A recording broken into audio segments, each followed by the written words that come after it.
जरा आगे बढ़ते हैं, बात खित्ते की मौजूदा सूरत हाल की करते हैं, जहां कल आपको रिपोर्ट्स बताई थी कि वक्त गुजरने के साथ साथ मौसमियाती तब्दीली और सरमा के दौरान कम बारिशों और बर्फबारी से नुकसान हुआ, लेकिन मुस्तकबिल में भी इसके असरात दिखना शुरू होंगे और इसकी खुद जाकर तस्दीक मुतलका हुकाम कर रहे हैं और माहिरीन की जानिब से भी मौजूदा सूरत हाल पर इजहार तशवीश किया जा रहा है। ये सूरत हाल कब बन रही है? जब विंटर का पूरा सेशन, जिसमें मामूल से कम बारिशें हुई, अगरचे लास्ट का एक स्पेल जो थोड़ा सा जो सारी कमी पूरी करता हुआ दिखाई दिया, मगर उस हद तक जम्मू कश्मीर के पूरे खित्ते के अंदर या जो शदीद किस्म के बारिशों की जो तवक्को की जा रही थी कि बारिशें होंगी और मुस्तकबिल में किसी भी तरीके से कोई पानी की कमी का एहसास नहीं होगा, वो शायद दोबारा से हो। और जो कम बारिशें या बर्फबारी हुई, इसके असरात आप आइंदा महीनों के दौरान या हफ्तों में देखेंगे। पानी की पीने के पानी के हवाले से जो चैलेंजेस हैं, मुश्किलात हैं, इस हवाले से मुतलकीन के मुताबिक या जो माहिरीन हैं वो इस बात पर जोर दे रहे हैं कि लोगों में भी ये मैसेज खुले तौर पर जाना चाहिए, इदारों की, जिम्मेदारान की ये इस वक्त जिम्मेदारी कम से कम है कि वो आम शहरियों को, उन तमाम लोगों को बताएं कि आइंदा बरसों में या महीनों में जो चैलेंजेस हैं वो बहुत ज़्यादा मुश्किलात पैदा कर सकते हैं। और पूरे खित्ते के अंदर दोनों प्रोविंसेस में सूरत हाल इस वक्त की जो है वो बताती है कि सिर्फ आप दरियाए झेलम को देख लेंगे तो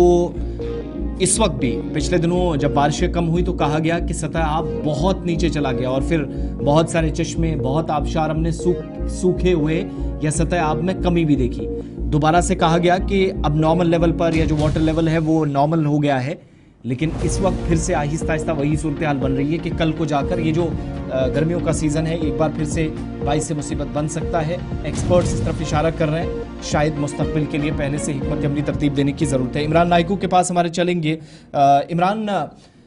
माहिरीन की जानिब से मुसलसल रिपोर्ट्स आई, आदाद शुमार आए, वक्त गुजरने के साथ साथ उन्होंने सूरत हाल की अक्कासी करने की कोशिश की, लेकिन क्या ऐसे हालात बन गए हैं या मौजूदा वक्त में जम्मू कश्मीर उस दहलीज पर खड़ा है जहां पर शदीद किस्म की मुश्किलात ख़ास तौर से पीने के पानी के हवाले से मुस्तकबिल में परेशानी का सबब बन सकती हैं? देखिए आसिफ साहब, थोड़ा खुल के मुझे इस टॉपिक पे, इस इशू पे बात करने दीजिएगा। पहली बात यह है कि जम्मू कश्मीर या स्पेशली जम्मू कश्मीर वैली की बात करते हैं जी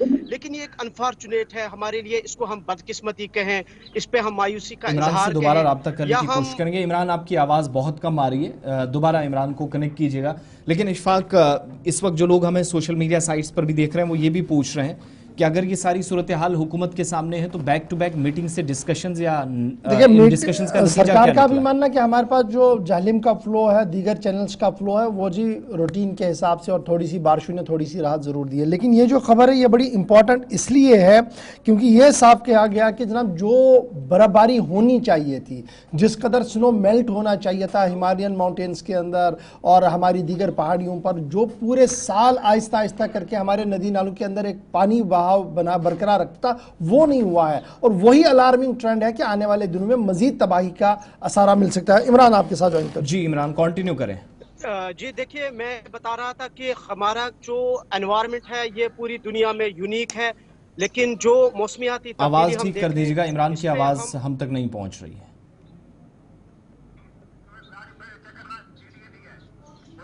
हमारे जी कंटिन्यू करें। जी, मैं कह रहा हूं कि जो हमारा एनवायरनमेंट है ये एक यूनिक है पूरी दुनिया में, लेकिन इस पे हम अफसोस करें, इस पे हम मायूसी का इजहार करें, या हम अपनी गवर्नमेंट पे या इसमें हम लोग, आम लोग भी जिम्मेदार हैं,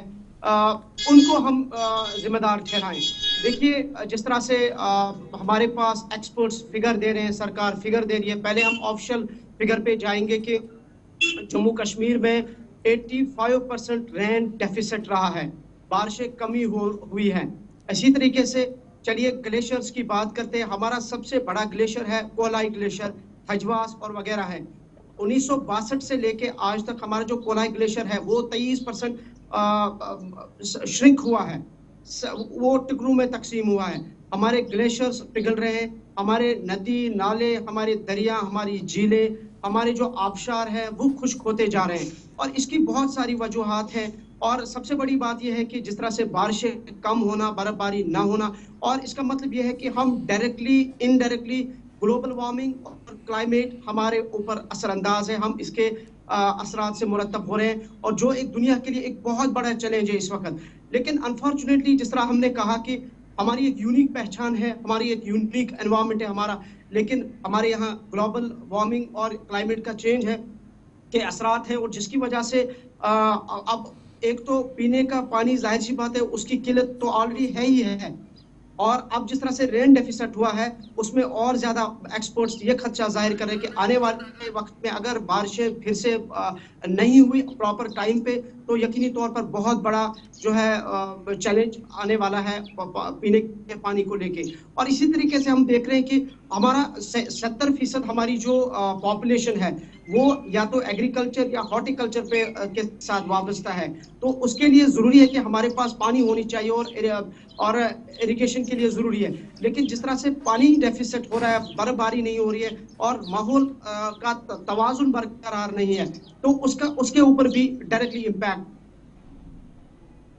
ये हमारी जो हाइड्रो इलेक्ट्रिसिटी जो पावर जनरेशन है,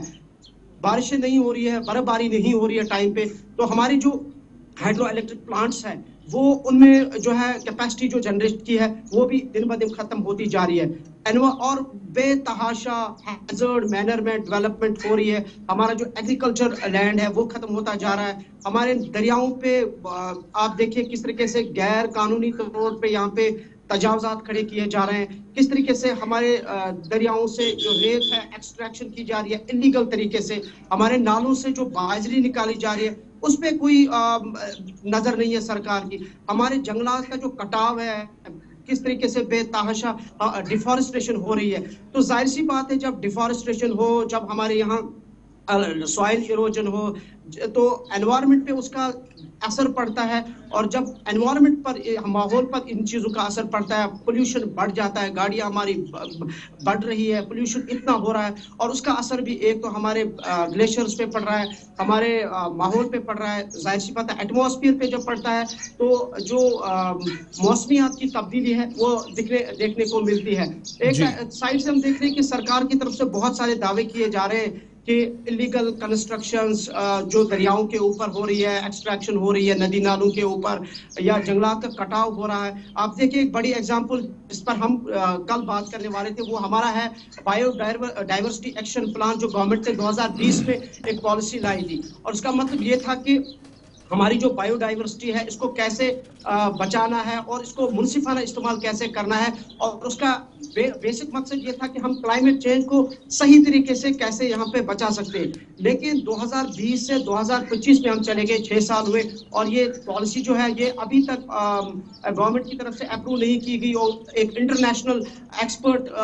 कमेटी को इसका काम सौंपा गया था, और उसके बावजूद भी 2-3 मीटिंग्स होने के बाद 6 साल हो गए, लेकिन बायोडाइवर्सिटी एक्शन प्लान जो है वो तो अप्रूव नहीं हुआ, और उसका जो डायरेक्ट इनडायरेक्ट वास्ता था वो हमारे क्लाइमेट के साथ है, हमारे एनवायरनमेंट के साथ है। और इसी तरह से हम कुल मिला के देख रहे हैं कि हमारे नदी नाले दरिया आबशार पहाड़ इस वक्त देखिए उनकी सूरत हाल क्या है, जिस तरीके से बेतहाशा कंस्ट्रक्शन हो रही है। क्या मैं ये मानी ये जो माहौलियाती तब्दीली कंटिन्यूसली हुई है उसका भी एक बड़ा असर है, और यही वजह है कि जो एक्सपर्ट्स है, जो ओपिनियन मेकर्स है, उन्होंने जो पेपर बनाया है उस पेपर में वजाहतन ये बात कही गई है कि जनाब जिस तरीके से हम काम कर रहे हैं यह आने वाले दिनों में तबाही के लिए हमारे लिए रास्ता खोल चुका है, और सिर्फ चंद दिनों का इंतजार कीजिए, फिर आप देखिए कि पानी पीने के लिए कहीं नहीं होगा। और एक ज़माना यह था कि पानी जम्मू कश्मीर हुआ करता था। हाँ देखिए ये एक बदकिस्मती है, जिस तरह से आपने भी कहा कि जम्मू कश्मीर एक वक्त जहाँ पानी हुआ करता था, चारों तरफ सब्जार हुआ करता था, सब्ज मैदान थे, खिले बागात थे, जंगलात चारों तरफ था, क्योंकि हमारी 19% जो है हमारा जियोग्राफी जो है वो फॉरेस्ट को कवर करता है। लेकिन जो इस वक्त सूरत हाल है ये एक बहुत बड़ा संगीन मसला है, जिस तरह से मैं इस बात को भी यहाँ पे दोहराना चाहूँगा कि एक तरफ चाहे सेंट्रल गवर्नमेंट हो चाहे यहाँ की गवर्नमेंट हो, हम ड्रग्स के खिलाफ काम कर रहे हैं, हम एंटी नेशनल एलिमेंट्स के खिलाफ काम कर रहे हैं, हम लोगों के मकान सीज कर रहे हैं, हम PSA UAP आयद कर रहे हैं। क्यों? क्योंकि ये लोग या तो ये मुल्क मुखालिफ लोग हैं, ये बदअमनी फैला रहे हैं। लेकिन मैं समझता हूँ इससे बहुत बड़ा संगीन मसला हमारे लिए इस वक्त ये है कि हमारा माहौल तबाह हो रहा है, हम ग्लोबल वार्मिंग, हम क्लाइमेट चेंज के हम पर असरात हो रहे हैं। और अगर यही सिलसिला अब भी हम इसको कंट्रोल नहीं कर पाए, अगर अब भी हम इसी तरीके से बेतहाशा कंस्ट्रक्शन, डेवलपमेंट और इसी तरीके से ऐसे प्रोजेक्ट्स बनाएंगे जैसे हमारे जंगलात का कटा होगा, बागों का कटा होगा, तो हमारे सूरत हाल दरियाओं से इंतहाई ऐसे अबतर होगी। रेत बहुत निकाली शुक्रिया जाएगी। इमरान हमारे साथ ज्वाइन करने के लिए। ये तो थी जनाब एक छोटी सी बात होती है, लेकिन मामला कितना संगीन है आप ये समझ चुके होंगे कि गर्मी की शिद्दत बढ़ेगी। अब की बार सबसे ज्यादा गर्मी आपको जम्मू में भी दिखेगी, कश्मीर में। माहिरीन का मानना है कि जनाब जो तबाही हमने अपने हाथों से की है उसका असर आने वाले दिनों में होगा। अगर जी सरकार का ये मानना है कि थोड़ी सी बारिशों हुई है, डेफिसिट उतना नहीं है जी, अभी थोड़ा थोड़ा चल रहा है, लेकिन माहिरीन ने जो पेपर लिखा है उस पेपर में उन्होंने कहा कि सिर्फ जनाब चंद महीने इंतजार कीजिए, फिर आपको पता लगना है कि आटे दाल का भाव किस तरीके का है।